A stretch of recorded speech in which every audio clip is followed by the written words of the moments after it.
You are not searching outside. You are trying to go deep within yourself. There you can realize. So don't be in a hurry, he says. You don't have to hurry, because nobody is going to take it away from you. For this thing there is no competition. For the world outside things you have to be competitive. Here there is no competition. To realize yourself, no competition. You can relax. Nobody can steal it away from you. Nobody can snatch it away from you. Nobody can deny it to you. Nobody can give it to you also. Therefore, relax, be quiet, and collapse into this depth of your being. That's all what you have to do. So in this enterprise, you can be totally relaxed. You don't have to be jealous of others. Oh, he got it, I did not get it. It's always with you. You don't have to worry at all. So how do I go within myself next? Vedanta Vijnana Sunishchidarthaha Sannyasa Yogadyadaya Shuddha Sattvaha Te Brahma Lokeshu Paraamda Kale Paramrudat Parimuchanti Sarve. So to go deep into yourself, you have to sit at the feet of a master.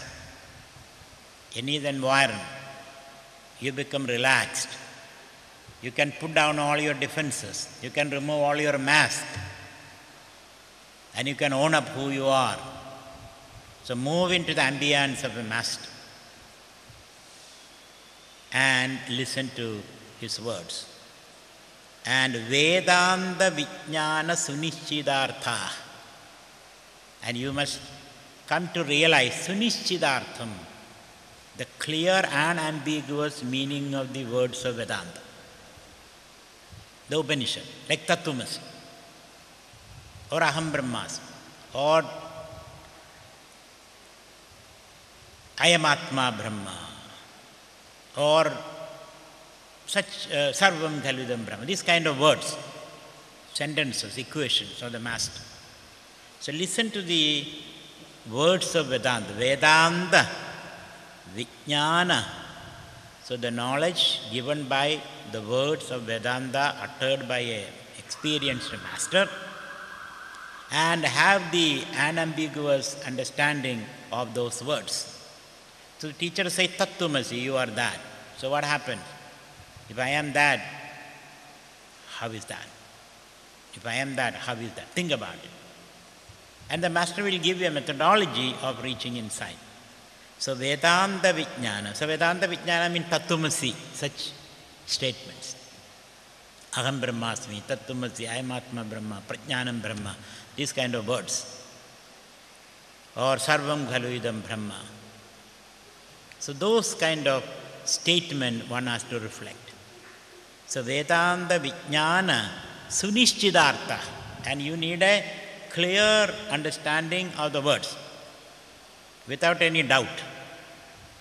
So you have to keep on listening and deliberating and reflecting upon these words. And an expert master will help you doing that. You can totally surrender to the master. Of course, initially you will have a lot of questions, but slowly, but surely and steadily, those questions will all disappear. And then you gain the clarity. So, Vedanta Vijnana Sunishchidarthaha. Then, Sannyasa Yogad. So, you have to practice yoga. Yoga means discipline of the mind. Chanting mantras, sitting in the right posture, practicing non-reaction, all that, yoga. And sannyasa, detachment. By this, a slew of strategies, this discipline. Vedanta Vijnana Sunishchidarthaha, Sannyasa Yoga Yadayaha, Shuddha Sattva, who has attained the purity of mind. Then listen to these words.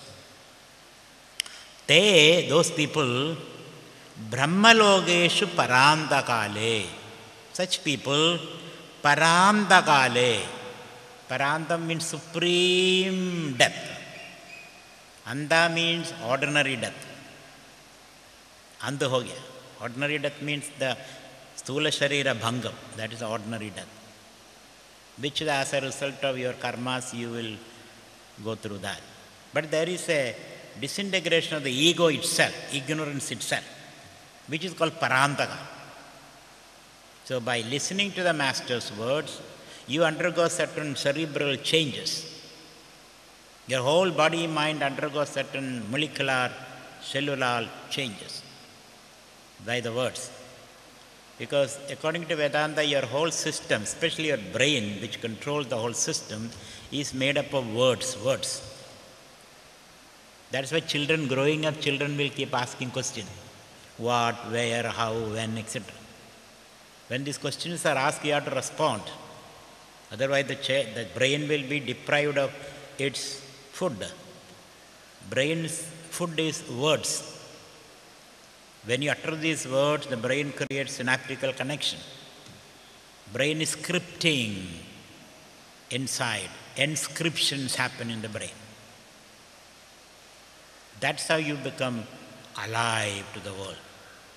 If you don't have the vocabulary, you will not be able to understand the world.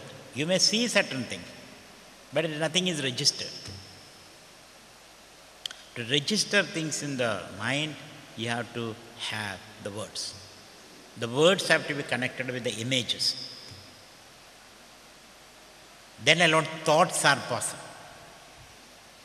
Otherwise there is no thought. Become a thoughtless, useless person. Have a lot of experience, but nothing sticks. So these words, script, create its own script. Words are sculpting the brain, let me put it that way. The brain is sculpted, put together by the use of words. So the Guru also will use the same words, his own vocabulary, and reorganize your brain. So Guru has got a very, very important role in transforming the Shishya. So he says, Vedanta Vijnana Sunishya. So Parantakale, as a result of all this, the ego dies. Ego dies. Ego means a limited viewpoints, your prejudices, your biases. And the ultimate prejudice is, I am a miserable person, I am an unhappy person. That is the ultimate prejudice. A prejudice you are holding against yourself. I am unhappy and I have to get happiness from outside. And this person is the cause of my unhappiness, therefore I want to murder him. All this comes out of that fundamental notion that I am an unhappy person. So that has to be demolished. By the words of the teacher can do that. So teacher will keep on saying, Satchidanandosi, Chinmayosi, Chidagarosi, Nirmalosi, Niragarosi, Nitya Vijhuddha Buddha Mukta Swarubosi. Till you realize it, he'll keep saying. Like a lullaby. Till the child sleeps, the mother will sing in her funny voice, she'll keep on singing. Similarly, the Guru will use this lullaby till you realize who you are. That's the Guru's job. So, the Parantakale means the demolition of the ego standpoint is demolished. And you get an eco standpoint, a global standpoint, Brahman standpoint. So, Parantakale, Paramrudad, you attain Paramrudam. Paramrudam means the Atma. It's Param, supreme, Amrudam, immortal.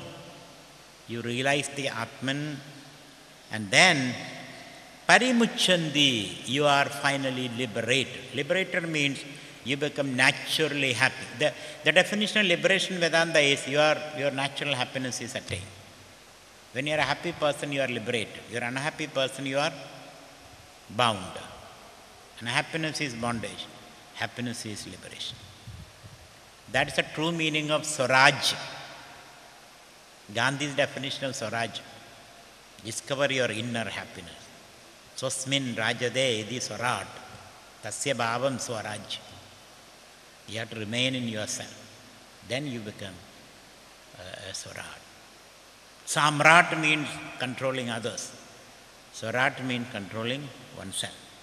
So, Paramrudat Parimuchandi Sarve. And that is called Brahma Loga, the light of Brahman. Loga means the light. The light of Brahman. You become the light of Brahman. Pure bliss, pure joy. That is the project, the Brahman project, let me put it that way. That's the Brahman project. To realize one's joy within oneself by practicing this discipline, listening to the Master, moving into yourself. Your pilgrimage is ultimately your inner sanctum sanctorum. Having understood that, now comes the discipline of meditation. Now you know what are you meditating. Otherwise you will be meditating on an image, meditating on a sound and so on and so forth. Now your meditation gains a new quality altogether. You are trying to realize your own inner bliss, which you already are, fortunately. You don't have to make it. You don't have to get it. You are that. So you have to only give up your notions that I am not happiness. Those notions, thought-created notions, have to be given up, which is sannyasa gave. So sannyasa means giving up your habit of being unhappy all the time. That is all sannyasa is about. I have become a sannyasi means I have given up my habit of being unhappy. You are giving up a habit. And I have declared, realized my natural happiness. Natural happiness. That's it.